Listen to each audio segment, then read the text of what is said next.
Hey everybody, it's April, and today I want to remind you that if you're not in the mood to plank, it probably means you need it. So we're going to start off on forearms and switch around a little bit, and I'll just give you my theory on that. So I'm starting on forearms. Wrap your hands around your biceps so you know you have the right distance between your arms. Forearms come out in front of you. You can interlace your fingers if you like.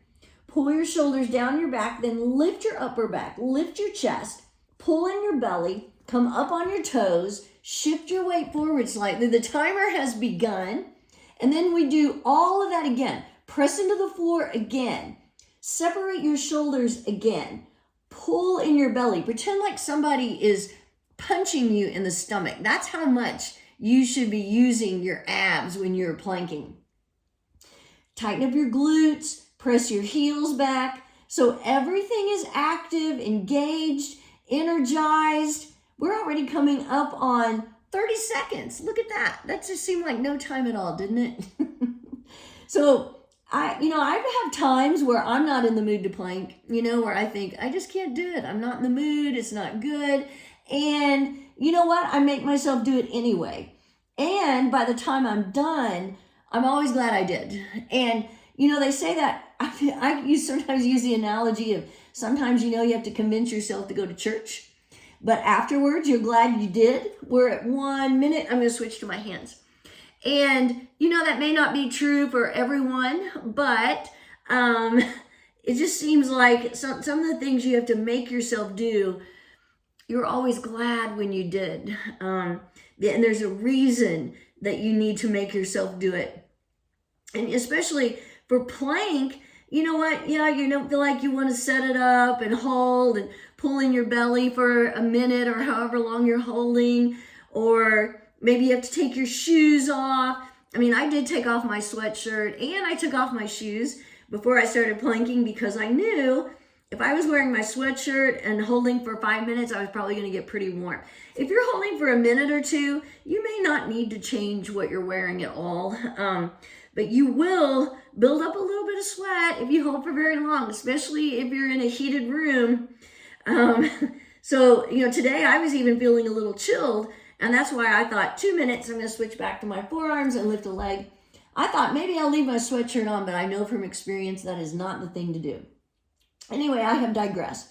The other thing about planking is, because it releases endorphins, and I know I've said this many times, but I like to mention it again, it is a mood booster. So if you're grousing about planking and thinking, oh, I'm just not in the mood, once you do it, you will be in a better mood. So that's another reason to convince yourself to do it is, okay, I may not be happy about it right now, but when I'm done, not only will you be happy that you're done, but you'll be happy that you did it because you're doing so many great things for your body. And even if it's not plank, if it's just trying to convince yourself to get in the mood to go to the gym or to take a walk, you are going to feel better about it afterwards. And so it's worth 3 minutes. I'm going to switch to side plank, my favorite. It's worth convincing yourself, talking yourself into it. And it's, you might be in a bad mood about it, but you'll be in a better mood after you do it. I guarantee it. You will absolutely be in a better mood after you plank or whatever workout you're not in the mood to do. You'll feel better and you'll be in a better mood afterwards. So, it is a psychological thing going on. 3:30, I need to switch sides. So there is a lot of self-talk, sometimes a lot of self-motivation. But you know what? Nobody else is going to do it for you. There are so many people around you who will easily talk you out of doing it. I don't know that I've ever been around people who don't work out when I've said I don't feel like going, where they say, oh, you should go. Nope, because misery loves company. And a lot of times people who don't work out, and they don't know the good things. They don't know the positives. And so they're real quick to try and talk you out of doing it. And I don't know why that is, but that is how it is. And I remember when I was in sales, and sometimes I would take around treats to clients. And, the thing they liked getting the best was donuts or donut holes or something like that. and or cookies anyway. And I would take them in, and then they'd say, here, you can have one. And I'm like, I don't usually eat stuff like that. And sometimes they would say, let's hold her down and make her eat one. And I think, why would you think that? Why would you think that that's a fun thing to do or a fun thought? Does that make you feel better about eating it yourself if you force me to eat one?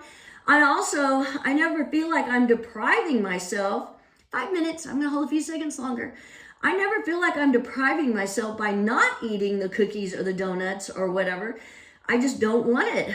I like how I feel being in good shape and fit rather than how I feel if I overeat. So, and that's just me. Whoop, we're at 5:20.